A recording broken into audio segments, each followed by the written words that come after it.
ಇನ್ನು ಇರಾನ್ ವಿರುದ್ಧದ America Israel ದಾಳಿಯಿಂದಾಗಿ ಮಧ್ಯಪ್ರಾಚ್ಯ ಹೊತ್ತಿ ಉರಿತಾ ಇದೆ. ಅಪಾರ ಪ್ರಮಾಣದಲ್ಲಿ ನಷ್ಟ ಉಂಟಾಗ್ತಾ ಇದ್ದು ನೂರಾರು ಅಮಾಯಕ ಜನರು ಕ್ಷಿಪಣಿ ಹೊಡೆತಕ್ಕೆ ಪಾಪ ಬಲಿಯಾಗ್ತಾ ಇದ್ದಾರೆ. ಅಮೆರಿಕ ಇಸ್ರೇಲ್ ನಡೆಸಿದ ಕ್ಷಿಪಣಿ ದಾಳಿಗೆ 165 ಅಮಾಯಕ ಶಾಲಾ ಬಾಲಕಿಯರು ಮೃತಪಟ್ಟಿದ್ದಾರೆ. ಒಟ್ಟು ಇದುವರೆಗೂ 787 ಇರಾನ್ ಪ್ರಜೆಗಳು ಬಲಿಯಾಗಿದ್ದಾರೆ ಅನ್ನೋ ಮಾಹಿತಿ ಇದೆ.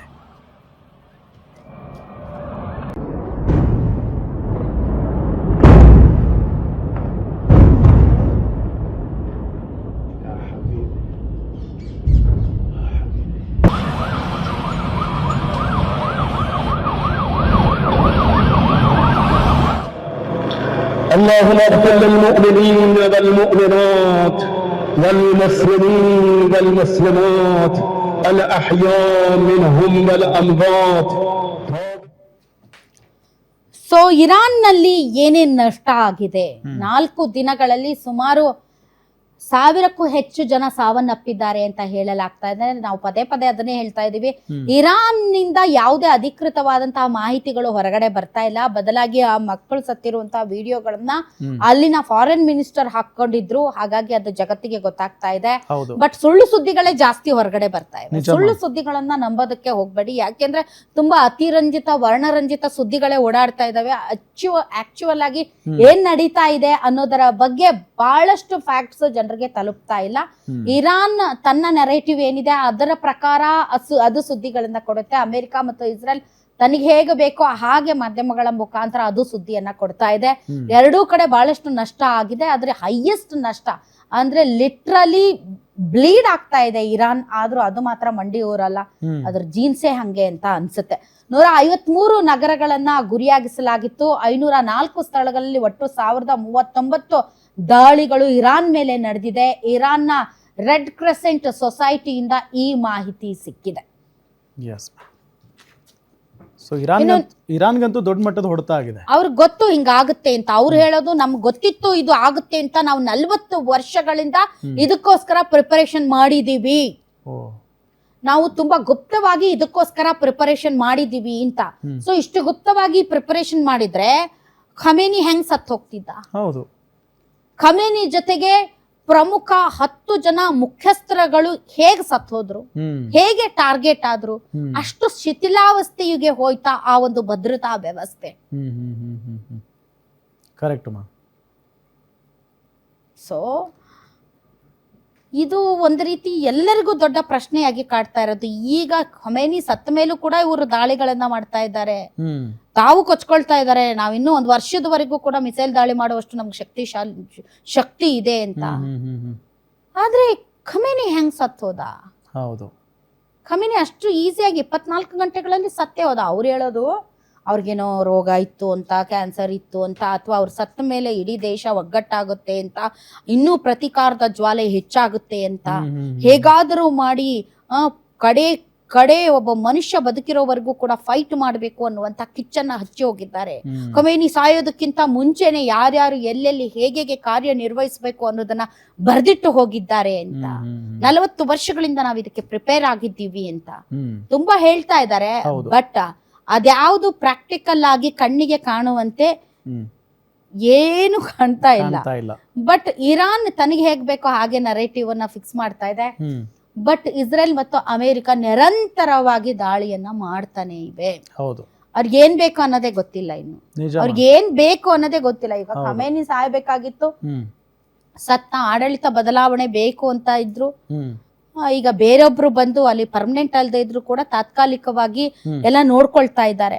ಅಯಾತುಲ್ಲಾ ಅರಾಫಿ ನೋಡ್ಕೊಳ್ತಿದ್ದಾರೆ, ಸದ್ಯ ಚುಕ್ಕಾಣಿ ಹಿಡಿದಿದ್ದಾರೆ. ಮತ್ತೆ ಒಂದು 3 ಸದಸ್ಯರ ಕಮಿಟಿ ಇದೆ, ಪ್ರೆಸಿಡೆಂಟ್ ಮತ್ತು ಮುಖ್ಯ ನ್ಯಾಯಾಧೀಶರು ಮತ್ತು ಈ ಅಯಾತುಲ್ಲಾ ಅರಾಫಿ.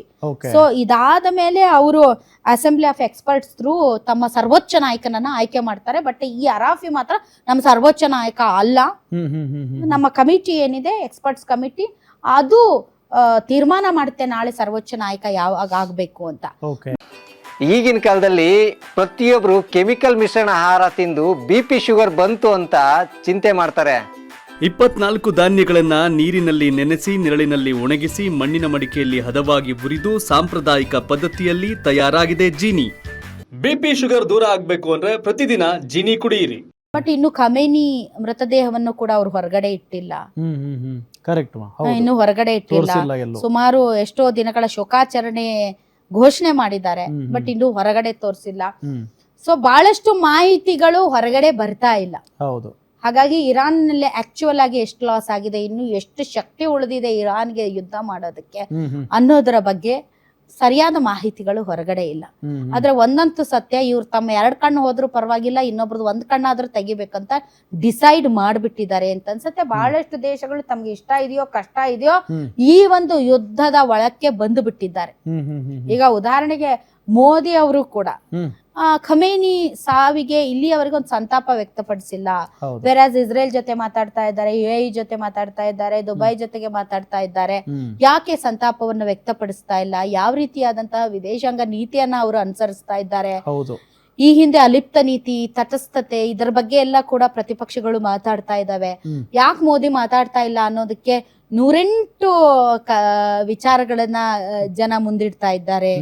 ಯಾಕೆ ಮೋದಿ ಮಾತಾಡಬಾರ್ದು ಅನ್ನೋದಕ್ಕೆ, ಯಾಕೆ ಮಾತಾಡಬೇಕು ಅನ್ನೋದಕ್ಕೆ, ಇರಾನ್ ಜೊತೆಗಿನ ಸಂಬಂಧ ಹೇಗಿರ್ಬೇಕು ಅನ್ನೋದ್ರ ಬಗ್ಗೆ, ಇಸ್ರೇಲ್ ಅಮೆರಿಕ ಜೊತೆ ಸಂಬಂಧ ಹೇಗಿರ್ಬೇಕು ಅನ್ನೋದಕ್ಕೆ, ರಷ್ಯಾ ಜೊತೆ ನಮ್ ಸಂಬಂಧ ಹೇಗಿರ್ಬೇಕು ಅನ್ನೋದ್ರ ಬಗ್ಗೆ ಎಲ್ಲರೂ ಕೂಡ ಎಕ್ಸ್ಪರ್ಟ್ಸ್ ಆಗಿದ್ದಾರೆ, ಎಲ್ಲರೂ ಮಾತಾಡ್ತಾ ಇದ್ದಾರೆ. ಬಟ್ ಆಕ್ಚುಯಲ್ ಆಗಿ ಈಗ ಭಾರತ ನೋಡಿ, ಎಲ್ಲಾ ಯುದ್ಧೋನ್ಮಾದದಲ್ಲಿದ್ದಾಗ ನಾವು ಆರಾಮಾಗಿ ಹೋಳಿ ಹಬ್ಬ ಆಡ್ತಿದ್ವಿ. ಹೌದು. ಸೊ ಅಷ್ಟರ ಮಟ್ಟಿಗೆ ನಾವು ಸೇಫ್ ಆಗಿದ್ದೀವಿ. ಸೊ ಆ ವಿಚಾರದಲ್ಲಿ ನಾವು ಕೇಂದ್ರ ಸರ್ಕಾರಕ್ಕೆ ಒಂದು ಫುಲ್ ಕ್ರೆಡಿಟ್ ಕೊಡ್ಬೋದು.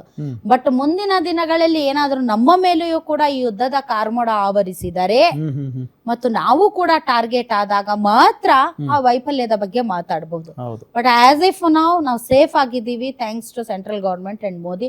ಮತ್ತು ಬಹಳಷ್ಟು ಜನ ನಮ್ಮ ಭಾರತೀಯರನ್ನ ಹೊರಗಡೆಯಿಂದ ತರುವ ಕೆಲಸದಲ್ಲೂ ಕೂಡ ತುಂಬಾ ಚೆನ್ನಾಗಿ ಕೆಲಸ ಮಾಡ್ತಾ ಇದ್ದಾರೆ ಮೋದಿ ಅಂತ. ಸೊ ಏರ್ಪೋರ್ಟ್ ಅಲ್ಲಿ ಬಂದಂತಹ ಬಹಳಷ್ಟು ಈ ಗಲ್ಫ್ ಕಂಟ್ರೀಸ್ ಇಂದ ವಿಮಾನಗಳಲ್ಲಿ ಬಂದಂತಹ ಬಹಳಷ್ಟು ಜನ ಮೋದಿ ಅವರಿಗೆ ಥ್ಯಾಂಕ್ಸ್ ಹೇಳ್ತಾ ಇದ್ದಾರೆ. ಅದೆಲ್ಲ ನೋಡಿದಾಗ ತುಂಬಾ ಸಂತೋಷ ಆಗುತ್ತೆ. ಬಟ್ ಡೆಫಿನೆಟ್ಲಿ ಮುಂದಿನ ದಿನಗಳಲ್ಲಿ ಯಾರ್ಯಾರು ಹೆಂಗೆ ಈ ಯುದ್ಧದ ಕವಂದ ಬಾಹುಗಳಿಗೆ ಸಿಕ್ಕಾಕೊಂಡು ಒದ್ದಾಡ್ತಾರೆ ಅನ್ನೋದು ಗೊತ್ತಿಲ್ಲ. ಮೇಡಮ್, ಎಲ್ಲೊಂದ್ ಕಡೆ ಇರಾನ್ ಅನಾಥ ಆಗ್ಬಿಡ್ತಾ, ಯಾಕಂದ್ರೆ ರಷ್ಯಾನೂ ಇಲ್ಲ, ಚೀನಾನೂ ಇಲ್ಲ. ಹೌದು, ಅನಾಥನೇ ಆಗಿದೆ. ಬಟ್ ಚೀನಾ ರೆಸ್ಪಾಂಡ್ ಮಾಡಿದೆ, ಚೀನಾ ಖಂಡಿಸಿದೆ ಇರಾನ್ ಮೇಲಿನ ದಾಳಿಯನ್ನ. ಮಾತುಕತೆಯಲ್ಲಿ ಇರುವಂತಹ ಸಂದರ್ಭದಲ್ಲಿ ನೀವು ಯಾಕೆ ಫಸ್ಟ್ ದಾಳಿ ನಡೆಸಿದ್ರಿ ಅಂತ ಚೀನಾ ಸ್ವಲ್ಪ ಖಂಡಿಸಿದೆ. ಮತ್ತು ಬ್ಯಾಕ್ ಡೋರ್ ಅಲ್ಲಿ ಇರಾನ್ಗೆ ಸಪೋರ್ಟ್ ಮಾಡ್ತಾ ಇದೆ. ಕ್ಷಿಪಣಿಗಳಾಗಿರ್ಬೋದು ಮತ್ತು ಟೆಕ್ನಾಲಜಿ ಆಗಿರ್ಬೋದು, ಇಂತಹ ವಿಚಾರಗಳಲ್ಲಿ ಚೀನಾ ಬ್ಯಾಕ್ ಡೋರ್ ಅಲ್ಲಿ ಸಪೋರ್ಟ್ ಮಾಡ್ತಾ ಇದೆ. ಆದ್ರೆ ಚೀನಾನು ಕೂಡ ಈಗ ತನಗಿರುವಂತಹ ಒಂದು ತಾನು ಅಭಿವೃದ್ಧಿ ಎಡೆಗೆ ಹೋಗಬೇಕು, ನಾನು ಆರ್ಥಿಕವಾಗಿ ಸದೃಢರಾಗಬೇಕು, ಇಂಥ ಸಂದರ್ಭದಲ್ಲಿ ನಾನು ಯುದ್ಧಕ್ಕೆ ಸಪೋರ್ಟ್ ಮಾಡಿ ನಾನು ಆರ್ಥಿಕವಾಗಿ ಒಂದು ರೀತಿ ಹಿಂದೆ ಹೋಗೋದು ಬೇಡ ಅನ್ನೋ ದೃಷ್ಟಿಕೋನದಲ್ಲಿ ಚೀನಾ ಇದೆ. ರಷ್ಯಾಗೆ ಯುಕ್ರೇನ್ ಜೊತೆಗೆ ಯುದ್ಧದಲ್ಲಿ ಅದು ಕೂಡ ಸಿಕ್ಕಾಪಟ್ಟೆ ಹೊಡೆತಗಳನ್ನ ತಿಂದಿದೆ. ಮತ್ತು ಇರಾನ್, ಚೀನಾ, ರಷ್ಯಾ ಈ 3 ದೇಶಗಳ ನಡುವೆ ಯಾವುದೇ ರೀತಿಯಾದಂತಹ ಒಪ್ಪಂದಗಳಾಗ್ಲಿ ಟ್ರೀಟಿಗಳಾಗ್ಲಿ ಏನೂ ಇಲ್ಲ. ಸೊ ಅಧಿಕೃತವಾಗಿ ಅವ್ರು ಯಾವತ್ತೂ ಕೂಡ ತುಂಬಾ ದೊಡ್ಡ ಫ್ರೆಂಡ್ಶಿಪ್ ಅನ್ನ ಬಹಿರಂಗವಾಗಿ ತೋರ್ಪಡಿಸಿಲ್ಲ. ಬಟ್ ಚೀನಾ ಮಾತ್ರ ಸಪೋರ್ಟ್ ಮಾಡ್ತಾ ಇದೆ.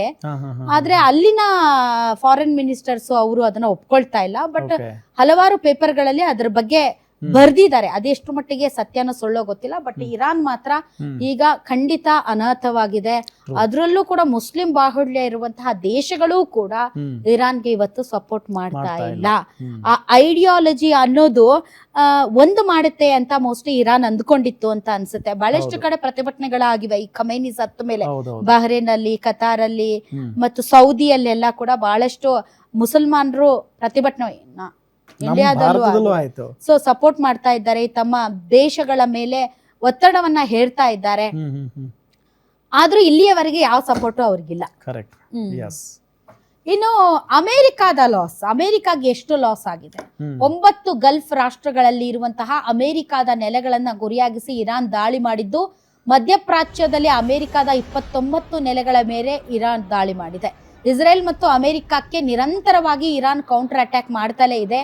ತಮ್ಮಲ್ಲಿರೋ ಎಲ್ಲಾ ಅಸ್ತ್ರಗಳನ್ನ ಪ್ರಯೋಗಿಸುತ್ತಿರೋ ಇರಾನ್ ಖಮೇನಿ ಹತ್ಯೆಗೆ ಪ್ರತೀಕಾರ ತೀರಿಸಿಕೊಳ್ತಿದೆ. ಹಾಗಾದ್ರೆ 4 ದಿನಗಳ ಯುದ್ಧದಲ್ಲಿ ಅಮೆರಿಕಕ್ಕೆ ಆದ ನಷ್ಟಗಳು ಏನೇನು ಅನ್ನೋದನ್ನ ನೋಡೋದಾದ್ರೆ, ಯುದ್ಧ ನಂತರ ಭಾರತದ ಮೇಲೆ ಇದರ ಎಫೆಕ್ಟ್ ಹೇಗಾಗಿದೆ? ಹೌದು.